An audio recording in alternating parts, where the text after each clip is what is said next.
중소기업기술정보진흥원 평가총괄 기획실의 김태훈 선임연구원, 두보의 주임연구원님 모셨습니다. 안녕하세요. 안녕하십니까. 중소기업기술정보진흥원 김태훈 선임입니다. 안녕하십니까. 중소기업기술정보진흥원 두보혜입니다. 네, 앞서서 1, 2편에서 정책 방향과 어떤 사업들이 있는지 좀 들어봤는데요. 이만큼 중요한 게 있다면 이번에서 설명을 해주실 연구개발계획서 작성법이 아닐까 싶습니다. 네, 맞습니다. R&D 과제를 신청하는 모든 기업들을 저희가 지원을 해드리고 싶지만 한정된 예산으로 좋은 과제, 그다음 우수한 기업을 이제 지원해드리기 위한 선별 절차로서 저희가 평가 과정을 운영을 하고 있습니다. 이 평가의 가장 기초가 되는 자료가 바로 연구개발 계획서입니다. 실제로 많은 중소기업 분들을 만나다 보면 많은 분들이 연구개발 계획서 작성에 어려움을 많이 느끼셨습니다. 그렇기 때문에 2021년 사업을 준비하시는 분들이라면 이번 편을 집중해서 봐주셨으면 좋겠습니다. 네, 자, 이제 본격적으로 연구개발계획서 작성 유의사항에 대해서 알아볼 텐데요. 가장 먼저 올해는 연구개발계획서 서식 일부 변경이 되었다고 들었습니다. 이번 시간에는 변경된 서식 기준을 설명해 주실 건가요? 네, 맞습니다. 국가연구개발혁신법 시행령, 시행규칙이 2021년 1월 1일부터 시행되며 일부 변경이 되었지만 큰 맥락에서는 이전 서식과 큰 변화는 없습니다. 자, 그럼 좋은 연구개발계획서를 작성하는 그 비법에 대해서 궁금하네요. 비법이라기보다는 기업분들이 어려워하시는 부분들에 대해서 한 번 더 짚고 넘어가는 시간으로 이해해 주시면 될 것 같고요. 연구개발 계획서는 표지, 요약문, 본문 1, 본문 2로 구성이 되어 있고요. 본문 1을 제외한 나머지 항목들은 SM테크 시스템을 통해서 직접 입력하시는 항목이시고, 본문 1 같은 경우는 기업분들께서 한글 파일로 작성을 하시고 그 해당 파일을 업로드하는 방식으로 해주시면 되시겠습니다.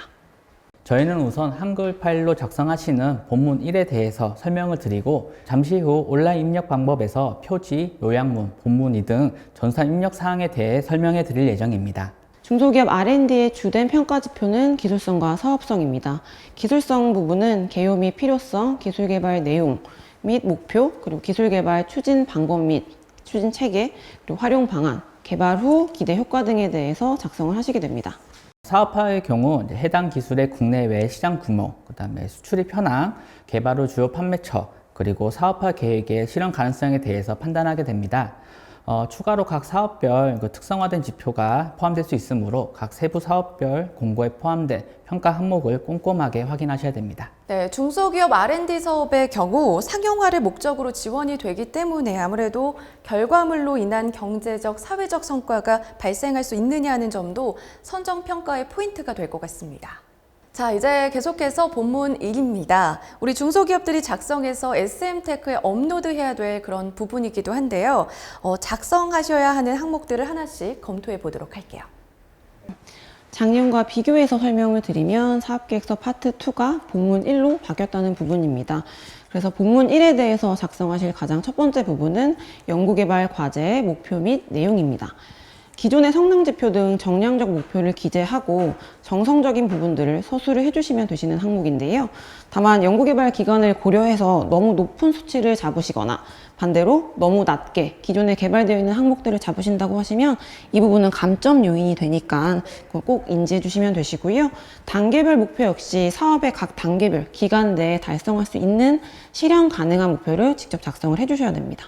다음은 최종 목표만큼이나 중요한 부분인데요. 기존 기술과의 차별성입니다. 기존에 있는 기술이 이러한 문제가 있고 이를 보완하기 위한 우리 기업이 A라는 기술을 개발한다. 그러므로 이러한 차이점이 있고 이런 점에 혁신성이 있다는 스토리텔링을처럼 연결될 수 있게끔 작성해 주셔야 합니다. 그 외 기술성과 관련한 수행 일정 및 주요 결과물은 절차별, 단계별 수행 일정과 어떤 결과물이 아웃풋이 나올지 기재해 주시면 됩니다.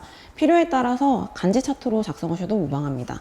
그 외 개발 결과물의 성과, 활용 방안과 기대 효과에 대해서는 과학적, 기술적 측면에서 기대 효과, 파급 효과 등을 작성해 주시면 됩니다. 자, 다음은 사업성 부분 계속해서 설명해 주시죠. 앞서 이런 기술을 개발하시겠다라고 작성하셨다면 이 기술에 대한 사회적, 경제적인 부분을 작성하신다고 생각하시면 이해가 편하실 겁니다. 개발하고자 하는 기술이 이미 시장에서 이제 더 이상 사용되지 않는 기술이라고 한다면 개발할 필요가 없겠죠. 이런 맥락에서 개발 대상 기술의 직간접적인 시장 규모와 국내외 수출입 도약 등을 구체적인 근거를 바탕으로 작성을 해주셔야 됩니다. 그 외에도 해당 기술과 관련한 지식재산권을 보유하고 있는 기업 목록이나 경쟁기관들을 함께 기재해 주시길 바라겠습니다. 사업화 전략하면 기업분들이 많이들 어려워하시는데요. 사업화 전략은 쉽게 말해 이 기술 또는 제품을 개발하신 후 매출액을 발생시키기 위한 방법이라고 생각해 주시면 됩니다. 결과적으로 홍보, 판로 확보 방안, 마케팅 전략 등을 작성해 주시면 되시는 항목이고요. 더불어 생산 판매에는 투자와 생산 계획이 함께 구체적인 수치와 작성이 돼야 되는데 사업화 이후에 일자리 창출, 사회적 기대 효과나 수입 대체 효과 등 혹은 예상 수출액 등을 기대되는 수치로서 작성을 해주시면 되시겠습니다. 다음은 연구개발 안정 및 보완 조치 이행 계획인데요. 이 부분은 과제가 선정되신 후에 수정 연구개발 계획서 또는 협약 시에 제출하시면 됩니다. 계속해서 이제 전산 입력 사항입니다. 어떤 항목들이 있는지 살펴보도록 할게요. 지금까지는 한글 파일을 통해서 비교적 자유롭게 작성을 하셨다면 지금부터는 SM테크 전산을 통해서 직접 입력하시는 항목들입니다. 요약문 단계로 작년과 비교해서 새롭게 작성하시는 부분만 좀 설명을 드리겠습니다. 첫 번째, 올해부터 새롭게 입력하시는 항목인데요. 연구개발 사업은 기초, 응용, 개발 단계로 나뉘게 되는데 저희 중소기업 기술개발 사업 같은 경우는 상용화까지 이어지는 단계다 보니까 작성을 하실 때에는 응용이나 개발 단계로만 체크해서 사업 계획서를 입력해 주시면 되시겠습니다. 다음은 성숙도 부분인데요. 총 9단계로 나누어진 기술 성숙도를 현재 착수 시점의 기준과 종료 시점의 목표를 표기해 주시면 됩니다. 단계별로 말씀드리면 기초연구, 실험, 시작품, 제품화, 사업화 단계 각 1, 2단계가 되어 있고요. 해당 기술이 포함되는 경우에는 단계에 따라 작성해 주시면 됩니다. 연구개발 계획서 본문 2에 대해서 말씀을 한번 드리겠습니다. 사업계획서 파트 1에 해당하는 부분인데요. 첫 번째 연구개발 책임자 현황입니다. 연구개발 책임자의 인적사항, 학력, 경력, 주요 연구 실적 등을 작성하는 항목인데 당초에는 저희가 없었던 항목입니다. 그래서 다만 연구개발 책임자의 학력이나 이런 부분에 대해서 많이들 고민을 하실 텐데 저희가 이런 학력이나 경력 항목들에 대해서 평가에 불이익은 없기 때문에 그 점 유의하셔서 사실대로 작성해 주시면 되고요. 연구과제에 공동 연구개발기관이나 위탁기관이 있다라 그러면 동일하게 작성해 주시면 되시겠습니다. 다음은 참여연구자 및 연구지원 인력에 대한 정보입니다. 각 기관의 참여연구자나 연구지원 인력 현황을 작성해 주시는 부분인데요. 최종 학위, 전공 등은 연구 책임자와 동일하고요. 다만 현물과 현금을 계상하는 부분에 있어서 인건비 산정에 필요한 신규 인력인지 아니면 기존 인력인지에 대한 구분이 꼭 필요합니다. 또한 참여연구자를 등록하시려면 참여연구자가 SM테크에 우선 가입이 되어 있으셔야 한다는 점 잊지 말아 주시고요. 다음으로는 연구개발 기관이 아닌 관계기관에 대한 정보는 연구를 직접 참여하지 않지만 필요로 하는 기관에 있으시면 작성을 하셔야 되는 부분입니다. 어떤 내용인지 예를 들어서 말씀해 주시겠어요? 수요처나 투자기업, 엑셀러레이터 등 과제에 직접적인 참여가 없는 기관들이 대표적인 예입니다. 네, 다음은 연구개발기관의 연구개발 실적에 대한 내용입니다. 중소기업 기술개발 사업은 지원 대상이 중소기업이기 때문에 기관의 연구 역량을 파악할 수 있는 굉장히 중요한 부분입니다. 기관에서 보유하고 있는 지식재산권 현황이라든지 기업에서 수행한 국가 연구개발 사업의 주요 수행 실적, 그리고 기술 이전 실적, 사업화 실적 등을 작성하시는 항목이라고 보시면 되시겠습니다. 연구개발 실적을 작성할 때 유의사항이 있을까요? 네, 맞습니다. 등록하시는 지식재산권 같은 경우는 특허권자가 법인 명의만 가능합니다. 다만 개인 기업인 경우에 대해서는 대표자 명의의 지식재산권도 등록이 가능하신다는 점 유의해 주시면 될 것 같고요. 더불어 연구시설 장비 보유 현황 같은 경우는 기업의 인프라를 확인하는 자료이기 때문에 굉장히 중요합니다. 특히나 사업비로 연구시설 장비를 잡으시는 분들이 있다라고 하면 지금 해당 그 현물 금액의 측정 기준이 되기도 합니다.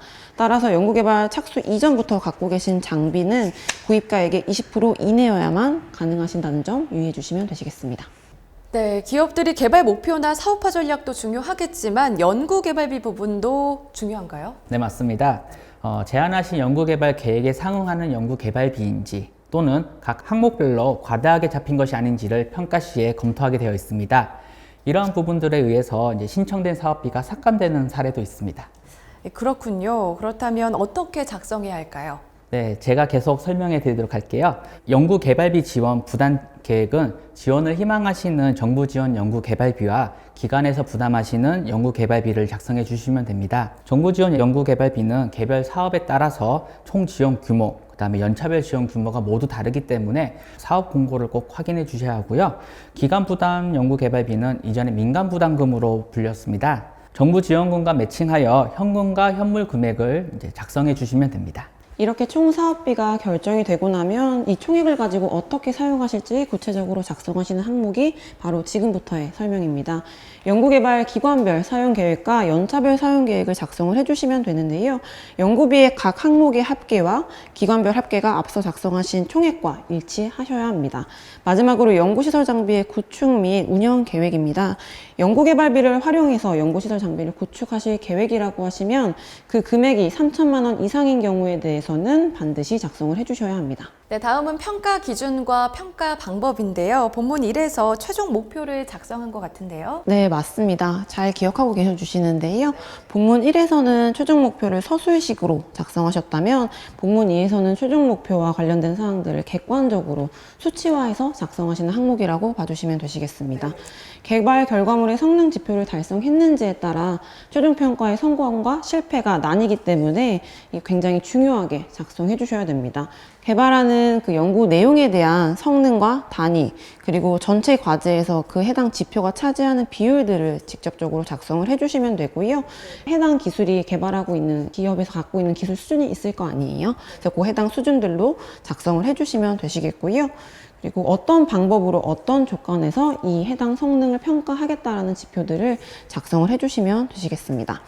추가적으로 해당 내용들을 저희가 객관성을 확보하기 위해서 공인인증기관 시험, 수요처 인증, 그리고 뭐 입회 평가 등 다양한 평가 방법이 있는데 만약에 부득이한 경우 주관기관의 자체 평가로 이루어진다라고 하면 그 객관성을 입증할 수 있는 기준을 좀 추가적으로 작성해 주시기를 부탁드리겠습니다. 네, 지금까지 연구개발계획서 작성법에 대해서 설명을 해주셨는데요. 우리 두보의 연구원님께서 이 부분을 다시 한번 요점 정리해 주실까요? 네, 물론이죠. 6가지 정도로 정리할 수 있을 것 같습니다. 첫 번째로는 기존 제품과의 차별성 그리고 혁신성을 명확하게 작성해 주셔야 됩니다. 두 번째로는 사전에 보유하고 있는 역량을 판단하기 위해서 사실적으로 기업의 연구 역량 혹은 인적 자원, 물적 자원 등을 현황 그대로 작성해 주시기를 부탁을 드리고요. 세 번째는 기술 개발 그리고 사업화 목표를 객관적인 수치를 근거로 해서 명확하게 작성해 주시면 되시고, 네 번째는 시장 규모 및 경쟁사 현황, 세계 최고 기술 수준 등 구체적이고 명확한 근거를 꼭 제시해 주셔야 됩니다. 다섯 번째는 우리 기업의 경쟁력 그리고 마케팅 등의 구체적인 사업화 계획들을 작성해 주시면 되시고요. 여섯 번째는 일자리 창출 효과, 경제적, 사회적 파급 효과 등을 정리해서 작성해 주시면 되시는 항목입니다. 네, 동영상 시청하시는 분들은 오늘 이 원포인트 핵심 강의가 된 것 같습니다. 연구개발계획서 작성 때 지금 말씀해 주신 내용을 토대로 체크리스트를 작성을 해주시면 정말 좋은 연구개발계획서가 되지 않을까 그런 생각이 듭니다. 네, 우리 두보의 연구원님께서 연구개발계획서 꿀팁을 알려주셨는데 우리 김태훈 연구원님은 뭐 없으신가요? 그렇다면 저는 기업들이 가장 많이 헷갈려 하시는 사업비 조성 부분을 한번 설명 다시 드릴게요. 총 사업비는 정부 지원 연구개발비와 기관에서 부담하시는 연구개발비로 구성이 되는데요. 기관 부담 연구개발비는 현금과 현물로 구성이 됩니다. 창업성장 기술개발 중 디지털 사업을 예시로 들면 디지털 창업 사업은 이제 정부 출연금 80%에 기관 부담 연구개발비가 20%로 매칭을 하셔야 합니다. 현금을 부담하시는 부담금은 전체 기관 부담 연구개발비의 50%인데요. 총 사업비가 2.5억 원인 경우에는 이제 정부 출연금의 80%인 2억 원에 해당이 하고요. 민간 부담금은 현금 2,500만 원, 현물 2,500만 원입니다. 네, 그럼 그냥 김태훈 연구원님께서 말씀하신 사업비 조성 비율대로 신청하면 되겠습니다. 지금 말씀드린 예는 이제 코로나19 대응을 위한 특별 지침이 완화된 비율이 적용되지 않은 사례입니다.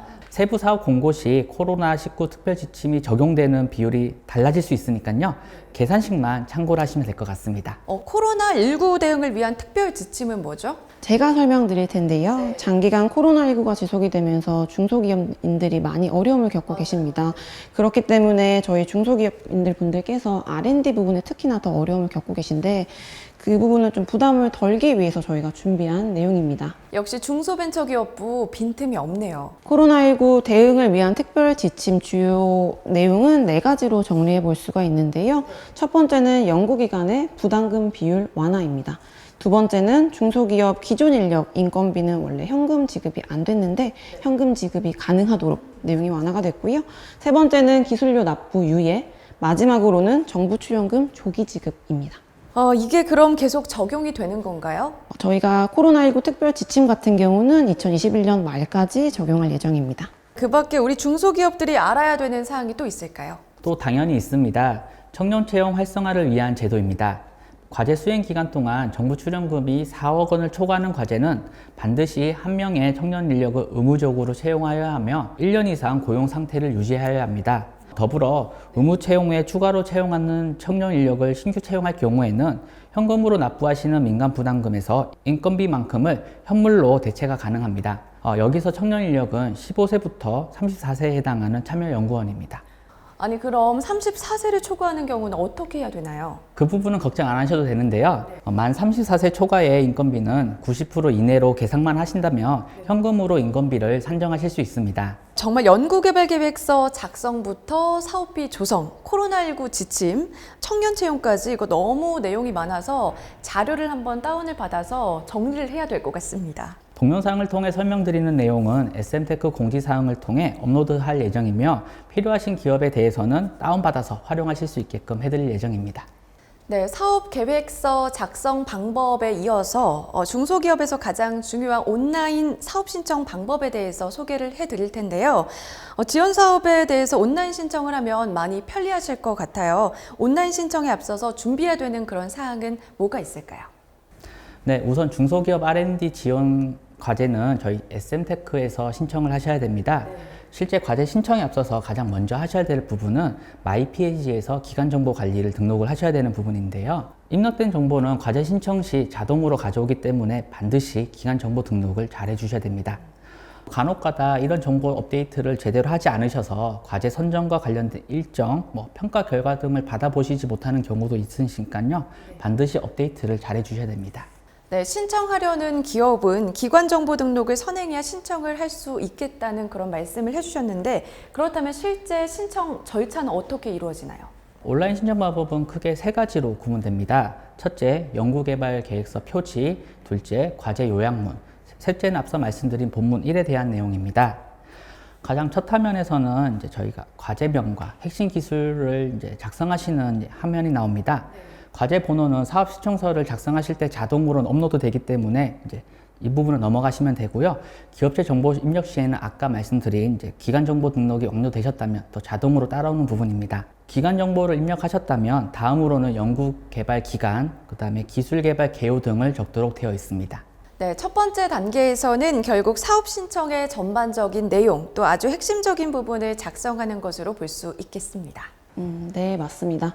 과제명, 과제번호, 기관정보, 기술개발 개요 등을 작성을 하시고 나시면 또 중요한 포인트가 산업기술분류입니다. 이 산업기술표준분류는 평가할 때 저희 평가위원회 분과를 구성하는 기준이 되고요. 그 해당 분과에서는 저희가 그 산업기술표준분류에 맞는 평가위원님들을 모시는 거기 때문에 선택하실 때에는 굉장히 신중하게 골라주시면 되시겠습니다. 또한 시스템에 입력하는 연구개발 목표 및 내용과 기대 효과는 R&D 과제의 중복성을 검토하는 기준이 되기 때문에 반드시 정확하게 입력해 주셔야 되고요. 다음으로 과제 책임자 등 연구자의 정보와 공동 연구개발기관, 위탁기관 등의 수행기관 정보를 추가적으로 입력을 하셔야 됩니다. 특히 과제 책임자 및 참여연구원의 참여율은 최소 10% 이상 하셔야 되시기 때문에 그 점 유의 부탁드리겠습니다.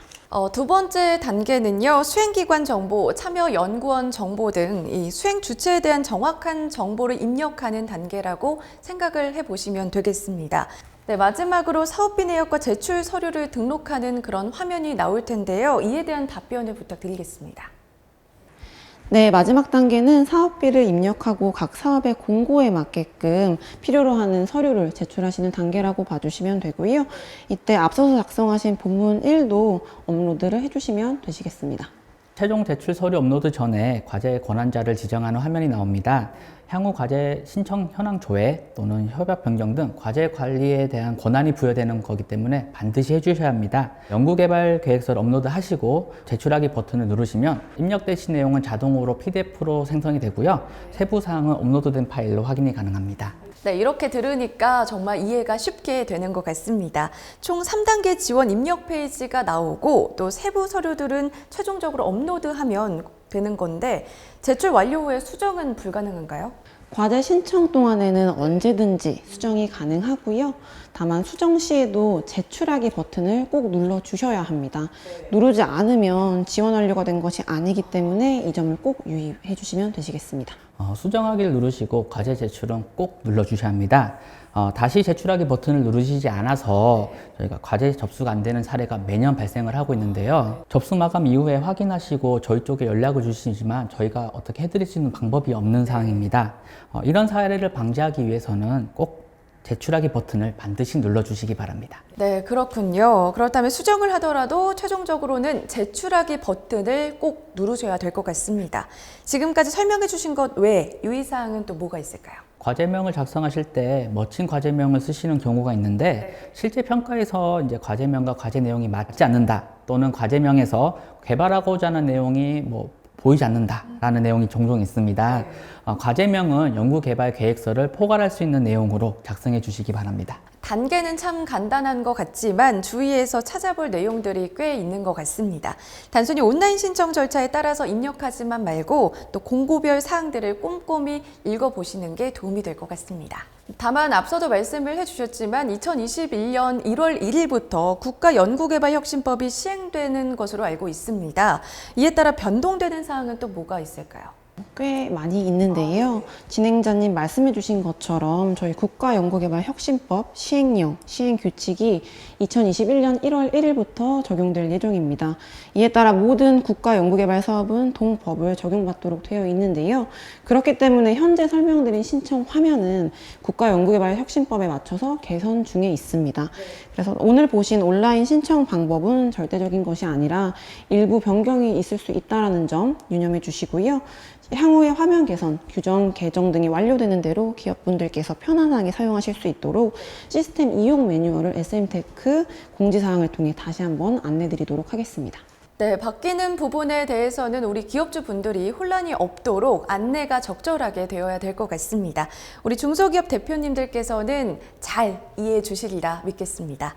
더불어서 종합관리 시스템에서는 설명해드렸던 이 과제 신청 관련 매뉴얼 및 규정 정보들을 이용할 수 있으니까요. 자세한 사항은 SM테크 이용 매뉴얼을 이용해서 활용해 보시면 좋을 것 같습니다. 네, 이상으로 사업계획서 작성 및 신청 방법에 대해서 알아봤고요. 도움을 주신 김태훈 연구원님, 두보의 연구원님 감사합니다.